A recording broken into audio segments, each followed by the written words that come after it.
Hello family, तुम्हाला पण होतं का कधी कधी मुलांचं प्रोजेक्ट राहतं तर भरपूर 11-11:30 वाजेपर्यंत जागी राहायचं. माझं पण तसंच होतं. त्या अगोदरचा पूर्ण दिवसाचा रुटीन पाहून घेते.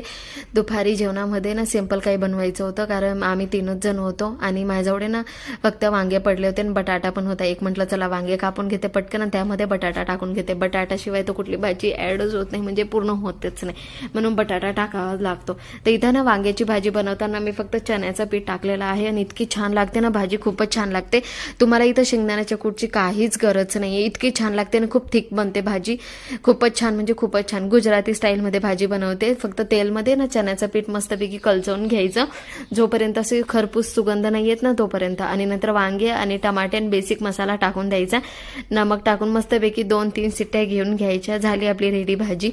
12 वाजता बनवली होती मी दुपारच्या जेवणासाठी आणि माझ्या मुलांना तर आवडत नाही, पण त्यांनी पण खूपच आवडून खाल्ली होती भाजी. आणि इथं उर्वी आली स्कूलमधनं तर तिने ना तिचं पाऊच हरवून टाकलं होतं. 450 रुपयाचं पाऊच घेतलं होतं तिला आणि ते तिने हरवून टाकलं होतं. येताच बरोबर मला सांगायला लागली, मम्मी माझी काहीच गलती नव्हती, असं तसं आता जाऊ दे, गेलं ते गेलं, मुलांना काय बोलायचं. ओम पण सांगत होता मम्मा मला टेस्टमध्ये खूप छान मार्क्स आले. आणि नंतर मग जेवण करायला बसलो, त्या हातपाय तोंड धुवून आले. नंतर 7 वाजता आहे ना मग आम्ही तिचं प्रोजेक्ट करायला घेतलं होतं. आणि प्रोजेक्ट मुलांना ना 26 जानेवारी येत आहे ना, तर त्याच्याबद्दल होतं. मस्तपैकी अशी कॅप बनवायची होती. तर इथं मी मस्त आकार कापून दिला आणि उर्वीला म्हटलं तू कलर कर, तेवढ्यात मी स्वयंपाक बनवून घेते.